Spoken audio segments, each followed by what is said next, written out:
Abbas dan Yana tertawa renyah sambil menyeruput segelas teh hangat. Keduanya terlibat sanda gurau dan obrolan ringan bersama orang tua Abbas. Keduanya tampak bahagia mendapat kabar bahwa anak dan menantu mereka baik-baik saja secara medis. Bu Suhaini nampak berbinar sorot matanya. Umi bahagia banget dengan hasilnya, tapi menurut Umi, kalian harus coba usaha lain. Iya kan, Bi? Bu Suhaini meminta dukungan suaminya yang sedang asik bercengkrama dengan anaknya Abbas. Gimana Mi? Pak Muslim balik bertanya. Si Abi diajak ngobrol malah gak fokus. Bu Suhaini pura-pura merengut manja. Iya, Abi denger kok. Begini Bas, Abi punya kenalan terapis yang biasa menangani pasutri yang terkendala soal momongan. Orangnya baik dan sudah terbukti keahliannya. Hanya saja memang cukup jauh daerah Sukabumi sana. Abbas dan Yana saling berpandangan. Abbas saat ini belum bisa kemana-mana, Mi, pekerjaan kantor sedang overload. Susah hati Abbas mencoba menjelaskan agar kedua orang tuanya tidak tersinggung. Yana menggenggam erat tangan Abbas. Tapi nanti kami usahakan untuk ke sana. Minta alamat lengkapnya saja, biar Abbas nanti yang sama Yana ke sana. Pak Muslim memberikan secari kertas yang tertera nama dan sebuah alamat. Ini kau simpan baik-baik. Jika sudah luang waktumu, hubungi Abi. Abi akan menemani kalian ke sana. Cukup lama mereka berbincang, dilanjutkan makan siang bersama. Setelah itu, Abbas dan Yana berpamitan.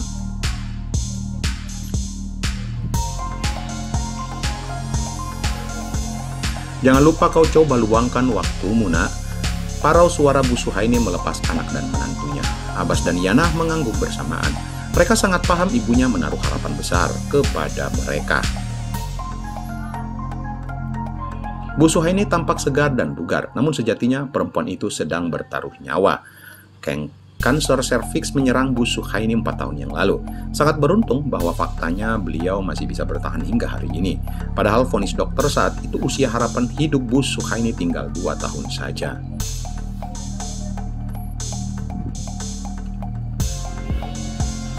Meski kanker itu sudah diangkat, namun karena sudah menjalar ke bagian tubuhnya yang lain, ditambah kemoterapi yang seharusnya dijalani pasca operasi pengangkatan terhenti di tengah jalan karena kondisi Bu Suhaini yang tidak bisa melanjutkan sesi kemoterapi. Hari berganti minggu berlalu, Abbas belum juga ada waktu luang untuk mengunjungi terapis yang disarankan oleh orang tuanya. Sedangkan Bu Suhaini terus saja mendesak agar Yana dan Abbas segera diterapi. Yana serba salah. Di satu pihak dia tidak mau mengecewakan mertuanya, sedang di lain pihak Yana juga paham kondisi pekerjaan suaminya yang saat ini tidak mudah untuk mengatur luang waktu. Abbas kemudian menyerah. Dia sepakat dengan ibunya bahwa pekan depan dia dan Yana siap berkonsultasi dengan terapis pilihan orang tuanya. Ya Mi, iya, pekan depan ya, insya Allah Abbas luangkan waktu, Abbas janji. Tutupnya, ketika suatu siang uminya menelpon menanyakan kembali kesiapan Yana dan Abbas. Sore menjelang malam, Abbas memasuki pekarangan rumahnya. Rumah yang asri dihiasi dengan tanaman beraneka warna hijau menyegarkan mata. Belum lagi bunga-bunga bertebaran di sudut-sudut pekarangan yang tak begitu luas itu, menambah indah dan asrinya kediaman pasangan suami istri muda itu. Ditambah permaisuri rumah yang cantik jelita semakin membuatnya. Yana mengangguk perlahan. Kalau Mas masih sibuk, jangan terlalu dipaksakan.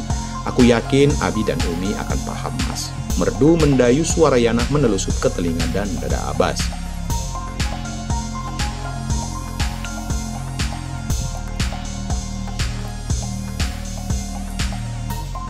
Lebih terdengar seumpamanya, aku nggak enak sama Umi yang seminggu ini hampir tiap hari menelpon aku yang.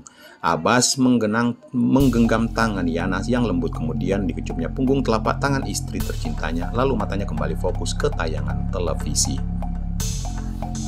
Waktu yang dijanjikan Abbas tiba. Akhir pekan itu keduanya sudah sepakat dengan Pak Muslim yang akan mengantarkan mereka ke daerah Sukabumi.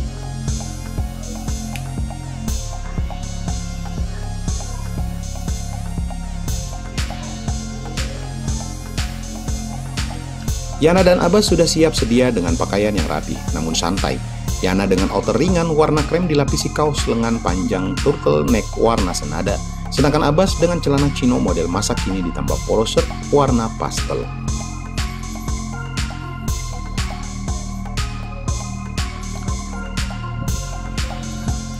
Tak berapa lama Pak Muslim datang menjemput Yana dan Abbas.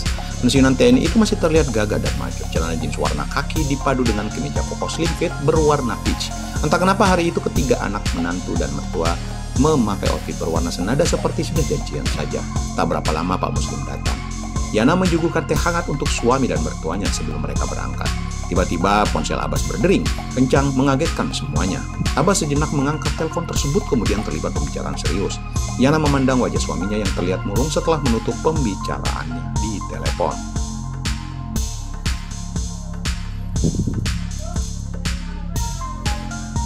Maaf Bi, Abbas harus berangkat ke Malang. Ada pertemuan mendadak dengan pimpinan hari ini juga. Abbas mendesah takut mengecewakan abinya.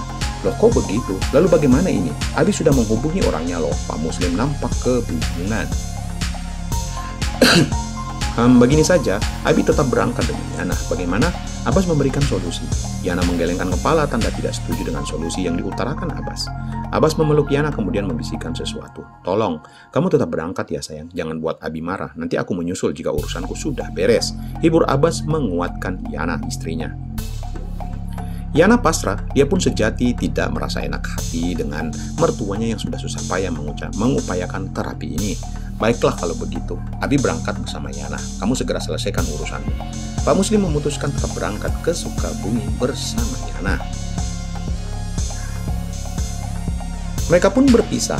Abbas bergegas menuju kantornya, mengambil beberapa berkas bahan pertemuan dengan pimpinan, sedangkan Yana dan Pak Muslim meluncur menuju Sukabumi. Keduanya saling membisu dalam perjalanan itu. Pak Muslim fokus mengendarai mobilnya, sedangkan Yana menunduk lesu menarik-narik ujung kotornya tak tahu harus bagaimana. Dia pasrah saja mengikuti keinginan mertua dan suaminya untuk tetap melakukan terapi kesuburan. Waktu berjalan sangat lambat. Sudah berjam-jam lamanya Pak Muslim mengendarai mobilnya, jalanan cukup ramai namun lancar.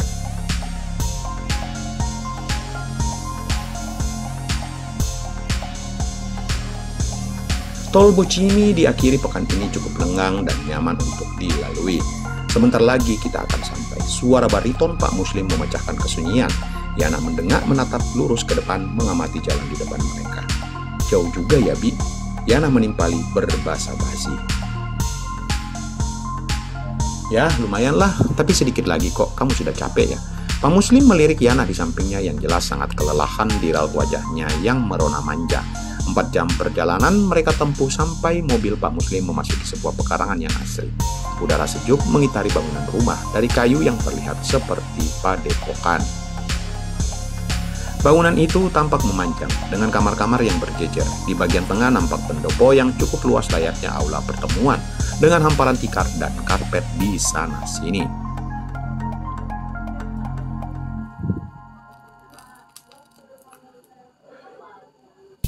Assalamualaikum. Punten Abah.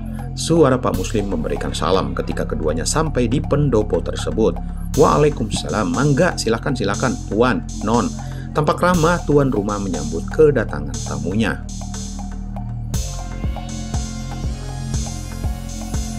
Lelaki berusia 67 tahun itu masih tampak segar dan kuat.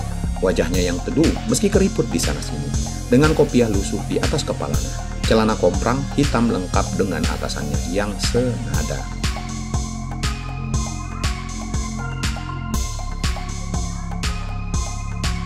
Silakan duduk, ayo, mangga diminum. Kembali tuan rumah menyilahkan tamunya. 2 secangkir teh dan secangkir kopi sudah tersedia mengepul sedikit menghangatkan suasana kala itu. Begini Abah, kedatangan kami ke sini hendak meminta pertolongan Abah. Pak Muslim mulai mengutarakan maksud dan tujuan kedatangan mereka. Lelaki yang dipanggil Abah tampak nangguk-nangguk seolah-olah tahu masalah yang sedang dihadapi oleh kedua tamunya ini. Sudah berapa lama, sedikit bergetar suara Abah menanyakan kondisi mereka.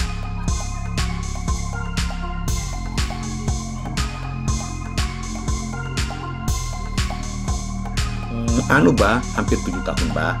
Pak Muslim kembali menimpali, mewakili Yana yang sedari tadi tak bersuara, sesekali bibirnya menyeruput teh hangat yang disuguhkan Abah. Oh, baru atuh ya. Si Abah terkekeh. Sok atuh mangga dihabiskan dulu tehnya, nanti kita mulai terapinya di ruangan itu. Jari Abah menunjuk ke sebuah ruangan kamar yang terletak di pendopo. Kemudian Pak Muslim bangkit dan mengajak Yana menuju kamar yang dimaksud si Abah. Sedangkan si Abah sedari tadi sudah mendahului mereka memasuki ruangan tersebut. Yana sedikit mengkerut ketika tubuhnya memasuki ruangan kecil berukuran 3 x 3 meter yang di dinding kamarnya dilapisi kain satin berwarna coklat keemasan. Abah tampak bersila di sisi sebuah kasur kapuk yang tertutup spray kain batik lusuh. Di sisi kaki si Abah ada sebuah mangkuk kecil berisi minyak yang mengeluarkan harum semerbak yang tercium oleh Yana dan Pak Muslim saat memasuki kamar ini. Mangga non, kalau sudah siap, itu kain silahkan dipakai. Baju si nonnya gantungkan saja di dinding sana. Si Abah memerintah.